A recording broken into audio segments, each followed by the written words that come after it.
Hello बच्चों, नमस्कार। आज हम अपना हिंदी व्याकरण का अगला अध्याय सर्वनाम लेकर आपके सामने हाजिर हुए हैं। इससे पहले हम संज्ञा का जो हमारा अध्याय था वो हम पूरा कर चुके हैं। तो आज हम करेंगे बेटा सर्वनाम। सर्वनाम के बारे में जानने से पहले, उसकी परिभाषा को तैयार करने से पहले हम ये जानेंगे कि भाई जो सर्वनाम जो शब्द होता है, इस सर्वनाम शब्द का अर्थ क्या होता है। तो सर्वनाम शब्द का अर्थ होता है बेटा सबका नाम। क्या होगा? सबका नाम।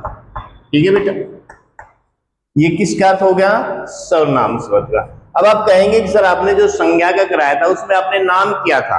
हाँ बेटा, उसमें नाम का ही बोध होता है। संसार में जितने भी वस्तुएं हैं और जिन वस्तुओं का अपना कोई एक निश्चित नाम है और जहां नाम का बोध कराया जाता है वो सभी संज्ञा होती है। ठीक है बेटा, तो अब ये क्या है? सर्वनाम। सर्वनाम, तो सर्वनाम सबका नाम हो गया। अर्थ हो गया बेटा। ठीक, अब करते हैं हम इसकी परिभाषा। तो परिभाषा जानने के लिए आप ध्यान दें इस पे कि संज्ञा के स्थान पर प्रयुक्त में प्रयोग होने वाले शब्द बेटा, संज्ञा के स्थान पर प्रयुक्त होने वाले शब्दों को सर्वनाम कहते हैं। किसके स्थान पर? जो संज्ञा के स्थान पर जो शब्द प्रयोग होते हैं उन्हें क्या कहते हैं? सर्वनाम कहते हैं। ठीक है, पता चल गया। या हम इसको आसानी से दूसरे शब्दों में, सरल शब्दों में कहें तो क्या कहेंगे भाई, संज्ञा के स्थान पर जो शब्द प्रयोग किए जाते हैं वो सर्वनाम कहलाते हैं। हो गया बेटा। जैसे मोहन जाता है, मोहन जाता है बेटा, मोहन क्या है? एक नाम हो गया। तो ये मोहन क्या हो गया? यहां पर क्या हो गया बेटा? संज्ञा होगी ना यहाँ पर, है? मोहन तो संज्ञा है, लेकिन हमने उदाहरण किसका देखना अभी? सर्वनाम शब्द का। तो इन दोनों में से कौन सा आएगा? इसमें सर्वनाम क्या हो गया बेटा? वह हो गया। मोहन क्या है? एक संज्ञा है। इसको हम मोहन को क्या कहेंगे बेटा? इस संज्ञा, ये सर्वनाम में प्रयोग नहीं होगा। जबकि क्या होगा? वह स्कूल समय पर जाता है। तो यहां पर किसी का नाम नहीं है और उसके स्थान पर ना संज्ञा है, संज्ञा के स्थान पर तो ये वह जो शब्द का जो प्रयोग किया गया ये क्या कहलाएगा? आपका सर्वनाम कहलाएगा। ठीक है बेटा, ये इसमें नहीं आएगा। क्यों? क्योंकि इसमें संज्ञा शब्द का प्रयोग किया गया है। तो आपको ये दर्शाने के लिए था कि यदि किसी का नाम आता है वो संज्ञा होगी, संज्ञा है। यदि उसके स्थान पर किसी दूसरे को शब्द का प्रयोग होगा तो वहां पर क्या आएगा? सर्वनाम। पता चल गया। जैसे हमने कुछ एक सर्वनाम को लिखा है, जैसे ये संज्ञा के स्थान पर यदि इनमें से कोई भी शब्द कहीं भी प्रयोग आता है तो हम कह देंगे क्या है? सर्वनाम है। क्या है बेटा? मैं, तुम, यह, वह, कोई आदि। इसमें और भी बहुत सारे इस प्रकार के शब्द होते हैं। तो यहां तक का हो गया बेटा, परिभाषा समझ में आ गई होगी सभी के। अब आता है हमारे पास भाई जो सर्वनाम जो शब्द है इसके कितने भेद होते हैं? तो सर्वनाम के शब्द के कितने भेद होते हैं? इसके 6 भेद होते हैं। कितने होते हैं बेटा? 6 भेद होते हैं। हम एक एक करके सभी भेदों का नाम तैयार करेंगे। सबसे पहला आता है कौन सा? पुरुषवाचक सर्वनाम। ठीक है बेटा, पुरुषवाचक जब करेंगे तो इसके जो बेटा 3 जो उपभेद होते हैं, वो जब हम पुरुषवाचक सर्वनाम करेंगे उसकी परिभाषा करेंगे तो उस वक्त इसके जो 3 उपभेद होते हैं उनका वर्णन करेंगे। निश्चयवाचक सर्वनाम, अनिश्चयवाचक सर्वनाम, संबंधवाचक सर्वनाम, पर्सनवाचक सर्वनाम और अंतिम जो इसका भेद है बेटा निजवाचक सर्वनाम। ठीक है बेटा, इन सभी के आपको पता चल गया भाई सर्वनाम की परिभाषा हो गई है, उसका अर्थ हो गया है और उसके जो भेद होते हैं भेदों के नाम हम लिख चुके हैं बेटा। अब इनको आप यहां तक नोट करें बेटा, फिर हम एक एक करके सभी की परिभाषा करेंगे और परिभाषा के साथ साथ इनके उदाहरण भी करेंगे बेटा। ठीक है बेटा, तो अब इनको आप लिखें जब तक, फिर हम करते हैं पुरुषवाचक सर्वनाम।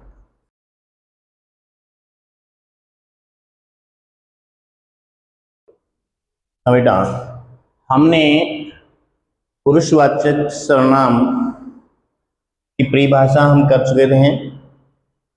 अभी आता है कि पुरुषवाचक सर्वनाम के कितने उपभेद होते हैं। तो पुरुषवाचक सर्वनाम के हमने बताया था कि इसके कितने उपभेद होते हैं बेटा, 3 उपभेद होते हैं। पहला कौन सा आता है, उत्तम पुरुषवाचक सर्वनाम, दूसरा आता है मध्यम पुरुषवाचक सर्वनाम, और नंबर 3 पे आता है बेटा कौन सा आएगा, अन्य पुरुषवाचक सर्वनाम। कौन सा हो गया, अन्य पुरुषवाचक सर्वनाम। तीनों हो गए बेटा, किसके हो गए तीनों, ये उपभेद पुरुषवाचक सर्वनाम।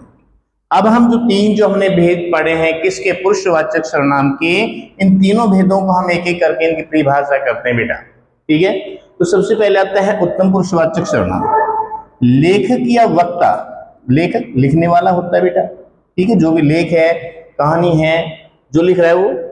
लेखक या वक्ता अपने लिए जिन सर्वनामों का प्रयोग करता है, अपने लिए जिन सर्वनामों का प्रयोग करता है उन्हें उत्तम पुरुषवाचक सर्वनाम कहते हैं, ठीक है बेटा। अब इसमें आ रहा है बेटा लेखक और वक्ता ये क्या होते हैं बेटा, लेखक लिखने वाला और वक्ता कौन होता है बेटा, बोलने वाला। देखिए वक्ता और श्रोता इसमें आएंगे बेटा, वक्ता और श्रोता, जो अपनी बात को कह रहा है, अपनी बात का वर्णन करने वाला जो व्यक्ति होता है, या जो किसी बात को कह रहा है, बात को कहने वाला कौन होता है बेटा, वक्ता होता है। और वक्ता की जो बात को सुनने वाला व्यक्ति होता है, या जो बात कह रहा है उसकी बात को जो व्यक्ति सुन रहे हैं वो क्या कहलाते हैं बेटा, श्रोता कहलाते हैं। तो वक्ता और श्रोता का पता चल गया बेटा सभी को। इसका अंतर भी बता सकते हैं, जो किसी भी बात का जो वर्णन कर रहा है, जो कोई भी किसी भी बात को कह रहा है वह वक्ता होता है, उसकी बात को, वक्ता की बात जो कही जा रही है उस बात को सुनने वाला व्यक्ति श्रोता होता है बेटा, वक्ता की बात को सुनने वाला श्रोता का हो गया। इन दोनों का वक्ता और श्रोता के बारे में ज्ञात हो गया बेटा। तो अब इसकी परिभाषा देखिए, लेखक या वक्ता अपने लिए जिन सर्वनामों का प्रयोग करता है उन्हें उत्तम पुरुषवाचक सर्वनाम कहते हैं। अब उत्तम जो पुरुषवाचक सर्वनाम होते हैं वो कौन से होते हैं बेटा, ठीक है ना, तो कहां होंगे, संज्ञा से पहले किसी भी वाक्य में प्रयोग होते हैं बेटा। कौन से होते हैं बेटा, जैसे मैं, हम, मुझको, मेरा, हमारा आदि, ये किसमें आएंगे बेटा, उत्तम पुरुषवाचक सर्वनाम, ठीक है ना। और वैसे यदि भेद ना पूछकर कोई पूछे पुरुषवाचक सर्वनाम में तो उसमें भी प्रयोग होते हैं बेटा ये, ठीक है। जब इनका अलग अलग भेद पूछेंगे ना, अलग अलग जैसे हमें वो भेद के अनुसार पूछेंगे उसमें ये प्रयोग आएंगे, अन्यथा ये पुरुषवाचक सर्वनाम में भी प्रयोग होते हैं, ठीक है। तो हमारा हो गया पहला बेटा उत्तम पुरुषवाचक सर्वनाम हो गया, इसकी परिभाषा हो गई है, कौन कौन से प्रयोग होते हैं शब्द में, वाक्य में, ये शब्द वो हम इसमें दिखा चुके हैं बेटा। अब नंबर 2 पे आता है अपने पास, कौन सा आता है बेटा, मध्यम पुरुषवाचक सर्वनाम। नंबर 2 पे मध्यम पुरुषवाचक सर्वनाम। इसमें क्या है, पाठक या श्रोता के लिए जिन सर्वनामों का प्रयोग किया जाता है बेटा, पाठक या श्रोता, पढ़ने वाला या सुनने वाला जो व्यक्ति होता है उसके लिए जिन सर्वनामों का प्रयोग किया जाता है या किया जाए उन्हें मध्यम पुरुषवाचक सर्वनाम कहते हैं, ठीक है बेटा। ये 3 प्रकार के उत्तम सबसे पहला होता है 1 नंबर, मध्यम में बेटा बीच वाला, और अन्य किसी तीसरे व्यक्ति के लिए होता है। तो इसमें मध्यम में कौन कौन से आते हैं बेटा, तुम, तुम्हारा, आप, आपका, तुम आदि, ठीक है बेटा। तो ये किसके हैं बेटा, मध्यम पुरुषवाचक सर्वनाम के होते हैं। तो हमने इसमें से उत्तम पुरुषवाचक सर्वनाम कर चुके हैं, उसकी परिभाषा सभी को समझ में आ गई बेटा। और दूसरा हम कौन सा कर चुके हैं बेटा, मध्यम पुरुषवाचक का बेटा। तो मध्यम पुरुषवाचक है जो सर्वनाम क्या है, इसकी परिभाषा क्या की थी बेटा हमने, पाठक या श्रोता के लिए जिन सर्वनामों का प्रयोग किया जाए उन्हें मध्यम पुरुषवाचक सर्वनाम कहते हैं, ठीक है बेटा। अब ये कौन कौन से हैं बेटा, जैसे तुम, तुम्हारा, आप, आपका आदि, ये जो अपने पास है ये किस में होते बेटा, किसी भी वाक्य में ये प्रयोग किए जाते हैं। और जब ये किसी वाक्य में प्रयोग किए जाएंगे तो कौन सा कहलाएगा, पुरुषवाचक सर्वनाम का कौन सा भेद होगा, मध्यम पुरुषवाचक। अब इसका जो तीसरा भेद है वो करते हैं बेटा, तो तीसरे भेद के बारे में अभी हम इसका वर्णन कर रहे हैं, कौन सा है? अन्य पुरुषवाचक सर्वनाम। भाई कर देखते हैं।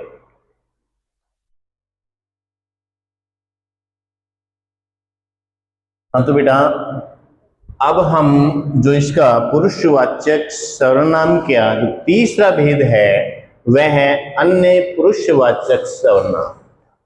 ठीक है, तो पुरुषवाचक सर्वनाम के जो तीन जो भेद थे उनमें से दो की परिभाषा हम कर चुके हैं बेटा।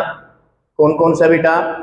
उत्तम पुरुषवाचक सर्वनाम, मध्यम पुरुषवाचक सर्वनाम, और जो तीसरा आता हमारे पास है अन्य पुरुषवाचक सर्वनाम बेटा। तो इसकी परिभाषा करते हैं बेटा अभी। तो दोनों परिभाषाएं आपको समझ में आ गए होंगे अच्छे से। अब इसका देखें, इसकी परिभाषा बेटा, अपने तथा श्रोता, अपने स्वयं के लिए या खुद के लिए, ये किसके लिए प्रयोग होगा बेटा? स्वयं के लिए या खुद के लिए भाई। ठीक है बेटा, अपने लिए या स्वयं के लिए कह दें या खुद के लिए कह दें, तथा श्रोता के अतिरिक्त। श्रोता कौन होता है बेटा? हमने अभी बताया था आपको, श्रोता कौन होता है? वक्ता की बात को सुनने वाला। कौन होता है बेटा? वक्ता की बात को सुनने वाला क्या कहलाता है बेटा? श्रोता कहलाता है। ठीक है, हो गया। तो श्रोता के अतिरिक्त इन दोनों के अनुसार, यानी वक्ता और श्रोता के अतिरिक्त यदि किसी अन्य के बारे में, अन्य व्यक्तियों के लिए जिन सर्वनामों का प्रयोग किया जाता है उन्हें अन्य पुरुषवाचक सर्वनाम कहते हैं।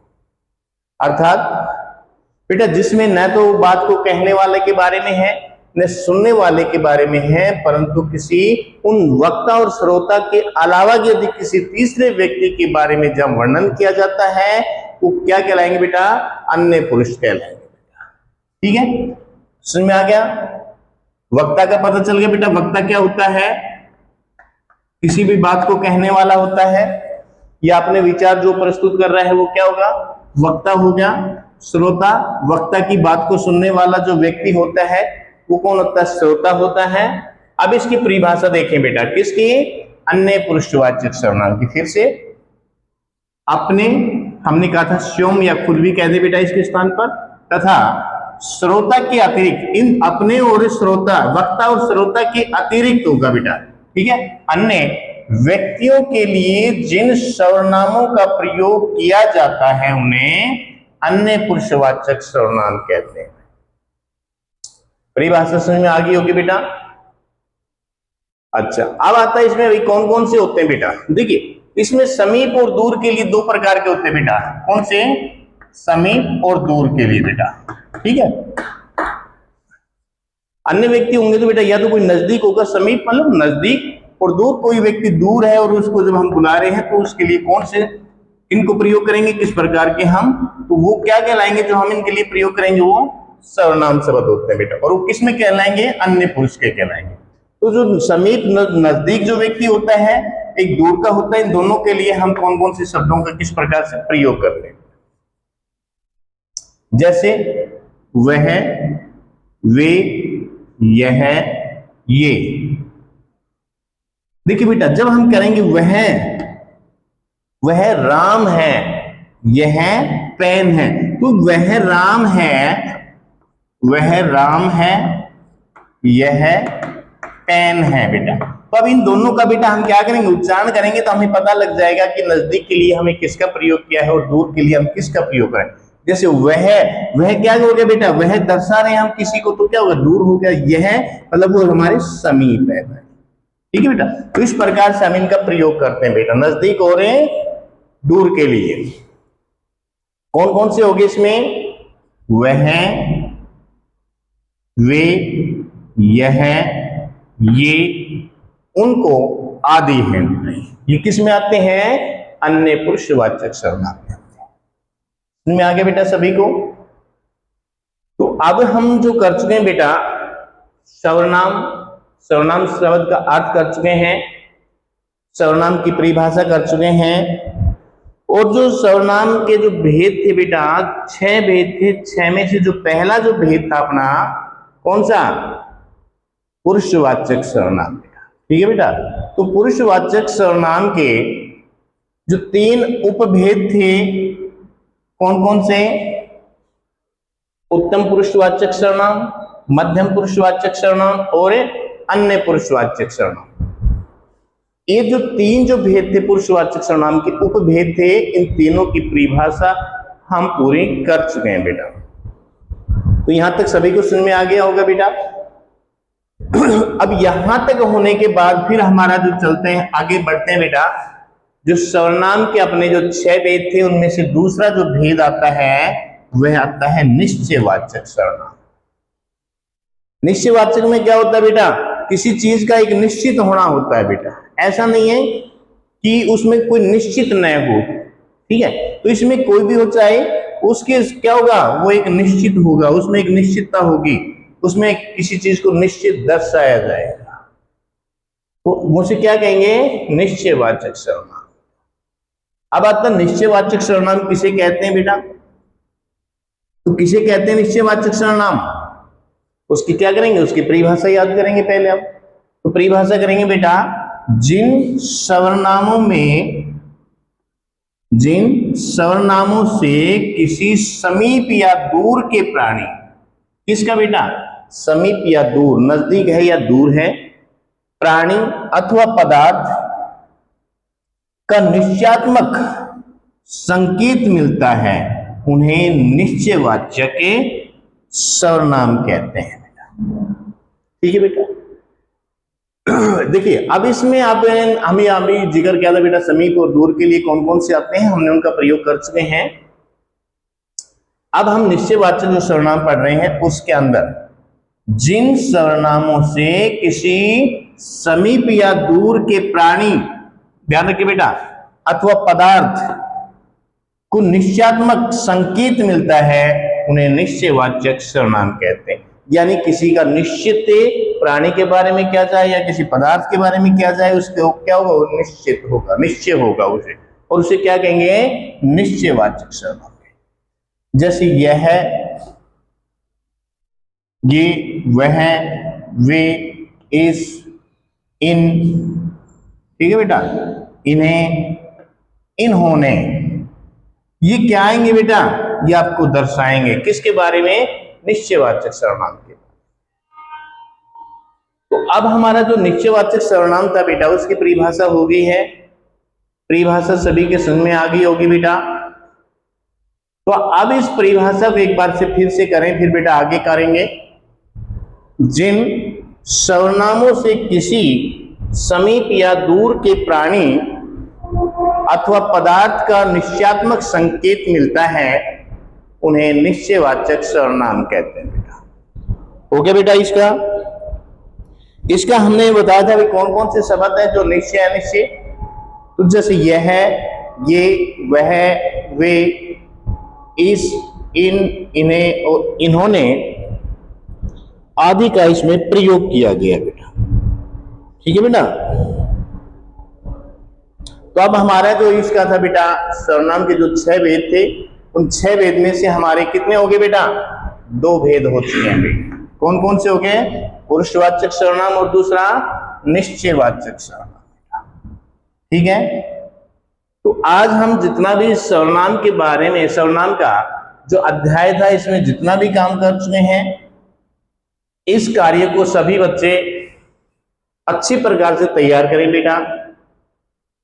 आप पहले इसको, जो आपके पास जो वीडियो भेजी जाती है, इसको पहले ध्यान से सुने, समझें, फिर इसको याद करें, और याद करने के बाद इसको साफ और सुंदर है शब्दों के द्वारा अपने नोटबुक में लिखने का काम। और सभी बच्चे अपने कार्य को ना ईमानदारी से करें बेटा। ऐसा नहीं कि आप 2 दिन 3 दिन का काम एक साथ एक बार करोगे तो बेटा आप ना तो उसको अच्छे से याद कर सकते हैं, ना ही आप उसको अच्छे से लिख सकते हैं, जिससे कि आपका कार्य भी ठीक प्रकार से नहीं हो पाएगा। तो इसलिए हर बच्चा नियमित रूप से अपना हर कार्य को पूरा करें। और जो आज हम कर चुके हैं बेटा सर्वनाम का जो हम कर चुके हैं ना बेटा, जो भेद थे इसमें से 2 भेद कर चुके हैं बेटा। ये दोनों भेदों के आप अच्छे से लिखेंगे, याद करेंगे। ठीक है बेटा। और इसका ध्यान रखें कि आप जब काम करते बेटा अपने लिखाई के ऊपर भी ध्यान रखें, साफ सुंदर शब्दों का प्रयोग करें, अच्छा सा लिखें इसको। बहुत कुछ एक बच्चे जो भेजते हैं ना हमारे पास काम बेटा, तो राइटिंग बहुत बेकार सी करते हैं, तो ध्यान रखें बेटा लिखते समय कि आप साफ सुंदर काम करें। तो आज का हमने जो ये व्याकरण का जो अध्याय किया है सभी बच्चों के समझ में आ गया होगा बेटा, और आप अपना काम इसी प्रकार से ईमानदारी से करते रहें। धन्यवाद।